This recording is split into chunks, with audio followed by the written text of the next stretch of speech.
Assalamualaikum warahmatullahi wabarakatuh. Perkenalkan, saya Fitra Febrisala, mahasiswa Universitas Pamulang, FKIP Prodi PPKN kelas 05 PPKE 002 untuk memenuhi tugas akhir mata kuliah Integrasi Teknologi dalam Pembelajaran PPKN yang diampu oleh Bapak Ruli Hardi, SPD MPD, yaitu video pembelajaran. Berikut video pembelajarannya. Untuk di video pembelajaran pada kesempatan kali ini, kita akan mempelajari materi PPKN kelas 10 yaitu tentang ancaman terhadap negara dalam bingkai Bhinneka Tunggal Ika. Dengan kompetensi dasar 3.6, menganalisis ancaman terhadap negara dan upaya penyelesaiannya di bidang ideologi, politik, ekonomi, sosial, budaya, pertahanan, dan keamanan dalam bingkai Bhinneka Tunggal Ika. Rumusan tujuan pembelajaran, audiens, peserta didik, condition setelah penyampaian materi, behavior, menjelaskan, degree, ancaman terhadap negara dan upaya penyelesaiannya di bidang ideologi, politik, ekonomi, sosial, budaya, pertahanan, dan keamanan dalam bingkai Bhinneka Tunggal Ika. CABD. Setelah penyampaian materi, peserta didik mampu menjelaskan ancaman terhadap negara dan upaya penyelesaiannya di bidang ideologi, politik, ekonomi, sosial, budaya, pertahanan, dan keamanan dalam bingkai Bhinneka Tunggal Ika. Indikator pencapaian kompetensi atau IPK 3.6.1, menelaah ancaman terhadap integritas nasional. 3.6.2, menganalisis ancaman bidang ideologi, politik, ekonomi, sosial, budaya, pertahanan, dan keamanan. Selanjutnya adalah 3.6.3, mendeskripsikan peran masyarakat untuk mengatasi berbagai ancaman dalam rangka membangun integritas nasional. Tujuan pembelajaran. Tujuan 1. Siswa mampu menelaah ancaman terhadap integritas nasional. Tujuan 2. Siswa mampu menganalisis ancaman bidang ideologi, politik, ekonomi, sosial, budaya, pertahanan, dan keamanan.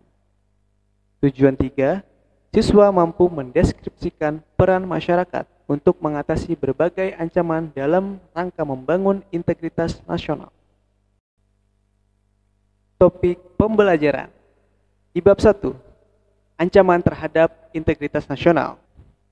Bab 2, ancaman di bidang ideologi, politik, ekonomi, sosial, budaya, pertahanan, dan keamanan. Bab 3, peran masyarakat untuk mengatasi berbagai ancaman dalam rangka membangun integritas nasional. Keanekaragaman bangsa Indonesia merupakan sebuah potensi dan tantangan tersendiri.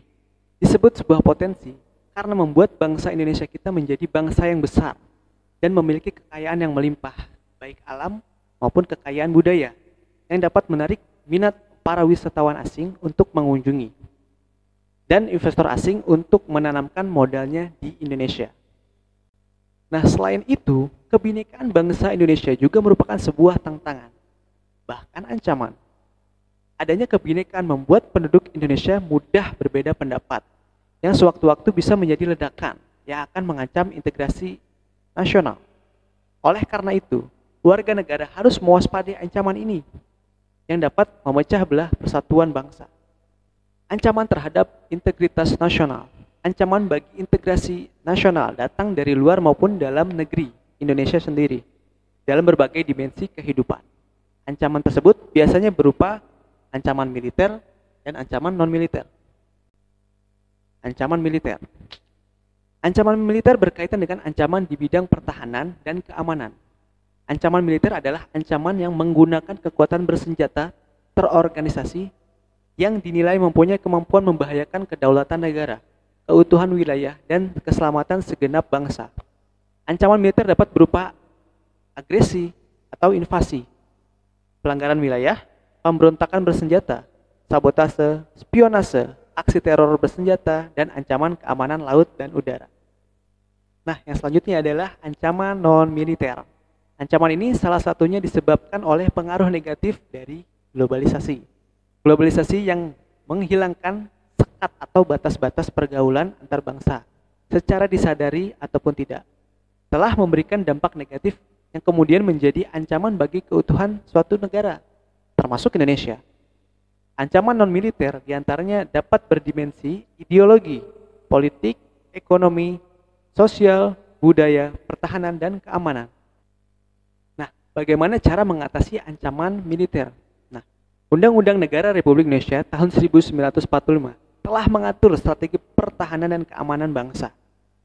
Dalam mengatasi ancaman militer tersebut, Pasal 30 ayat 1 sampai Pasal 5 Undang-Undang Dasar Negara Republik Indonesia tahun 1945 yang menyatakan bahwa 1. Tiap-tiap warga negara berhak dan wajib ikut serta dalam usaha pertahanan dan keamanan negara. 2. Usaha pertahanan dan keamanan negara dilakukan melalui sistem pertahanan dan keamanan rakyat semesta oleh Tentara Nasional Indonesia dan Kepolisian Negara Indonesia sebagai kekuatan utama dan rakyat sebagai kekuatan pendukung. Yang ketiga, Tentara Nasional Indonesia terdiri atas Angkatan Darat, Angkatan Laut, Angkatan Udara sebagai alat negara bertugas mempertahankan, melindungi, dan memelihara keutuhan dan kedaulatan negara.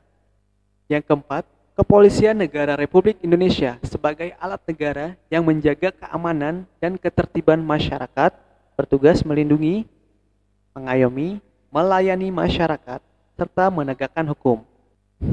Dan yang terakhir nomor 5, susunan dan kedudukan Tentara Nasional Indonesia, Kepolisian Negara Republik Indonesia, hubungan kewenangan Tentara Nasional Indonesia dan Kepolisian Negara Republik Indonesia di dalam menjalankan tugasnya.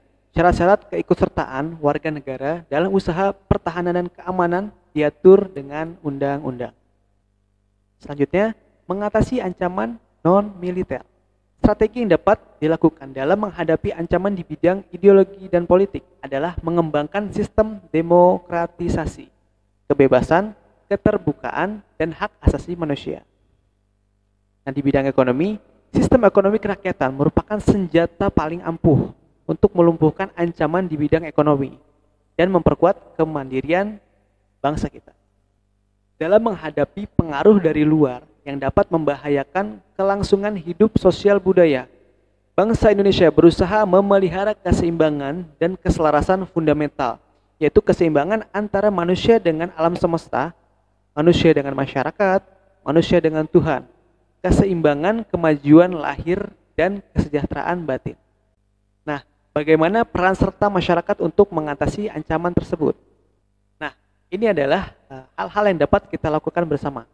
Salah satunya adalah yang pertama, tidak membeda-bedakan keberagaman, misalnya pada suku, budaya, daerah, dan sebagainya. Yang kedua, membangun kesadaran akan pentingnya integrasi nasional. Tiga, melakukan gotong royong dalam rangka peningkatan kesadaran bermasyarakat, berbangsa, dan bernegara. Yang keempat, mengolah dan memanfaatkan kekayaan alam guna meningkatkan kesejahteraan.